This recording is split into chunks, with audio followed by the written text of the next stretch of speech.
Hello, guys. This is Vidas, And Ushra? and we're starting our Ask Vidas and Osha podcast number 13. And today's question was posted by Sandra, our total organist student. She writes, "Thank you so much for the wonderful first podcast about keeping a steady tempo. It was wonderful. I enjoyed the walk in the woods with you and loved hearing your beautiful voices and the birds singing. Also, to count out loud in a loud voice was wonderful advice, and I am using it with my bell choir, who object to it more loudly than they will count out loud. Funny.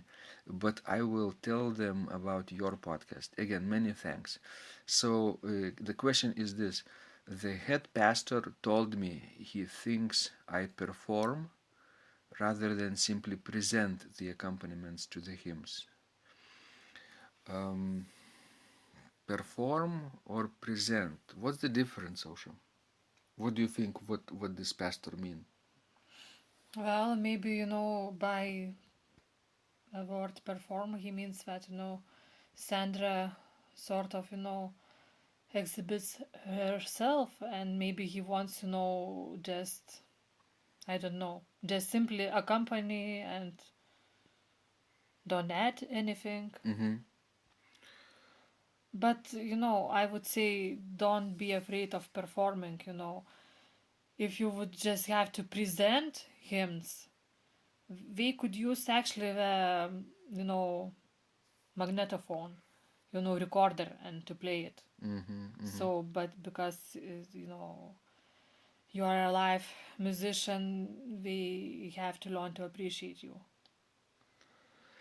It's because you are an organist and a human being, right? Basically, an artist, and artists usually do the things differently every time. So, as Osha is saying, um, playing it simply, just presenting, not always is a good idea. If you can to do this more in a more advanced fashion, is always better. um, of course there are some caveats, some disadvantages, because then you might look like concertizing, right? To the congregation sometimes, who are not inclined to listen to concerts, who want to pray, right? For Yes. example, did you yourself, Osha, ever have received such a comment, feedback about your playing of hymns, for example? Well, not exactly, in the same way as Sandra said, but yes, I had that thing, especially, when I was working at the Lutheran Church in United States. I felt that pastor sometimes is unhappy. I think he felt a little bit envious to the organ because it was such a crucial part of You were stealing. their liturgy, and I was sort of stealing attention Mm-hmm. from the altar. But I think that's the way it should be. That you know You alternate yes, I attention. alternate attention with with the pastor. Mm-hmm. Yeah, it's um, sometimes in Catholic churches they especially dislike organists who can do more than asked, right? More than the bare minimum, just playing the hymns, the four-part harmony, and using two or three chords. That's it. That's what they need usually. But if you add the fourth chord or the fifth chord, oh, that's the concert. It's too much, right? You're showing off. But I think if you want to to serve in church, and to do good things, for congregation and for the God. So you need to do your best. Mm-hmm. Mm-hmm.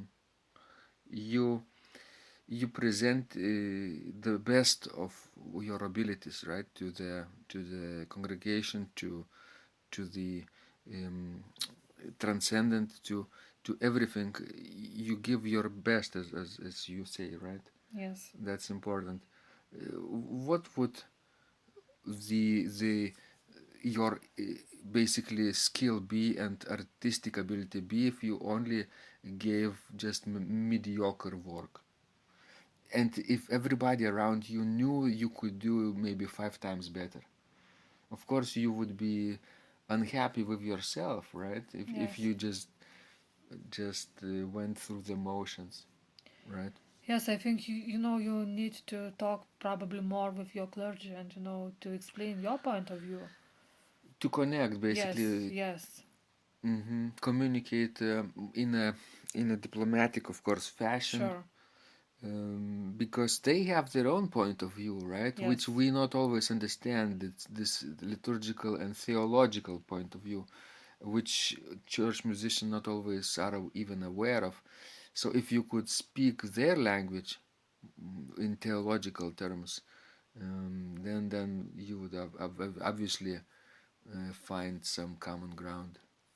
sure. So, guys, I hope this advice was useful for you.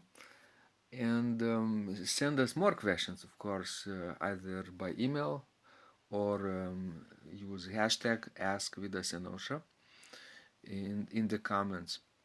And also, please subscribe to our blog at organduo.lt because you will also get 10-day mini course, which is free for this um, initial period. You will get 10 lessons on how to master any organ composition. This is extremely a rare advice that we are giving, and the feedback was wonderful so far from people who read it and applied it in practice. Okay, so this was Vidas, And Osha, and remember, when you practice, miracles happen.